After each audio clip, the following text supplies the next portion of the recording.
सर्वमंगल मांगल्ये शिवे सर्वार्थ साधिके शरणे त्र्यंबके गौरी नारायणी नमस्तुते। कोणास ब्लॉक बिंधण ग्राम पंचायत सान बंधन और सान जगन्नाथपुर ये ग्राम रे नूतन माँ जोगमाया मंदिर निर्माण करा जाई अछि और जोगमाया देवी मूर्ति और पार्श्व देवता वाहन सिंह ये सब प्रतिष्ठा 3 दिन धरी महा समारोह रे पालित होब।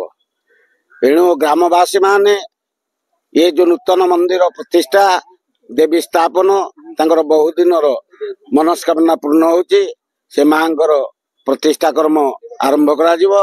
प्रथम दिवस आज काली पूर्व रात्रि अंकुर रोपण करा जायतिला। आज प्रथम दिवस रे जल यात्रा कर्म आरंभ करा जाउछि।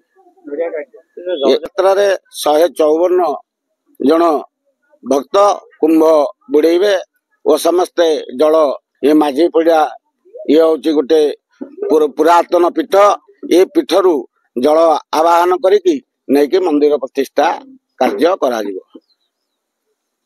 आज जो मंदिर प्रतिष्ठा होती कौन कहबे? ये मंदिर माँ जोगमाया मंदिर कहीं वो पुराना इतिहास आमे दुईटी पड़ा गाँ जगन्नाथपुर रेवेन्यू विलेजर पड़ा गाँ सान जगन्नाथपुर बिंधण रेवेन्यू विलेजर पड़ा गाँ सान बिंधण ये उभय मिसी सान बिंधण सान जगन्नाथपुर गोटे गाँ एकाठी दीर्घ दिन धरी गोटे सहमति बांधी विभिन्न सांस्कृतिक अनुष्ठान आम कर आज ये ग्रामवासी मानकर समूह उद्यम समूह इच्छा जोगमाया मंदिर टे करने दीर्घ दिन अभिलाष ग्रामवासी थिला। ये अभिलाष को आज युवपीढ़ी माने पूर्वज मानकर अभिलाष को पूर्ण करने समस्ते उद्यम करी समस्ते सहयोग करी आर्थिक सहयोग मध्य समस्ते करी ये अनुष्ठान को आज कर आज तार ये कलश शोभा यात्रा पर्व चली।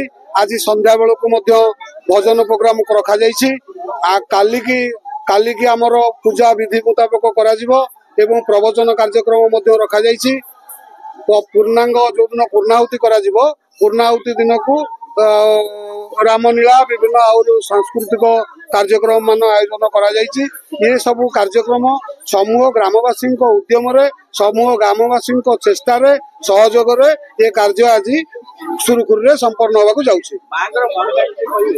महिमा तो अपार अनुभवी जाने अनुभवर विषय जो मानकर अनुभव अच्छी से माने बुझिबे। कली जुगरे माँ बापा को आमे हतादार करुचे माँ बापा को आमे अणुदेखा करुचे तार उदाहरण स्वरूप आमे अनेक समाज रे भी देखुचे किंतु ये जो आमर पाषाण रूपी माता को आमे मानिक पूजा करुचे ये पाषाण रूपी माता जे निज बापा माँ को जो माने आंतरिक सहकार भक्ति करती आंतरिक सहकार सेवा करती आंतरिक सहकार स्नेह श्रद्धा दियंती से माने ये पाषाण रूपी मातांकर आशीर्वाद लाभ करने योग्य था। जो माने निज बापा माँ को हतादर करती बापा माँ प्रति अंतर रे स्नेह न थाए ये जिते स्वदेह रूपी जीवन थाई बापा माँ जिते असंतुष्ट पिला ये पाषाण रूपी माता केमिति संतोष लाभ करिवो। तेणु आम गाँव रे ये सबू कथा बुझी अक्षर अक्षर मानुंट बापा माँ को समस्ते स्नेह श्रद्धा करुँच। तेणु समस्त मन रे माँ जो स्पिरिटा माँ जो शक्तिटा समस्त मन रे उद्रेक होबारु समस्ते एक स्वर में माँ विग्रह प्रतिष्ठा करी नुआ मंदिर करी ताकू आज कार्यक्रम संपादन प्रतिष्ठा कार्यक्रम संपादन कर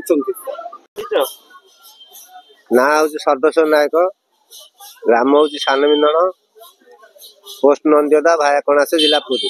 आज आपण ग्राम माँ मंदिर नूतन मंदिर प्रतिष्ठा विग्रह प्रतिष्ठा कौन कहे केते खुशी अच्छा आमर बहुत दिन गोटे आकांक्षा थिला मंदिर तो जोगमाया ठाकुराणी प्रतिष्ठित होती आमर 3 दिन धरिक नाम यज्ञ हम तापर आमर आज कलश यात्रा होची आमर दुई आमर ग्रामवासी मैंने बहुत खुशी अच्छु आ कुनि कुनि पिला धरिक नाम संकीर्तन आमर चली ଆଜି ପ୍ରଥମ ହଉଛି ଜଳଯାତ୍ରା, କାଲି ଯଜ୍ଞ ଆରମ୍ଭ, ପହରଦିନ ଆମର ପୂର୍ଣ୍ଣାହୁତି।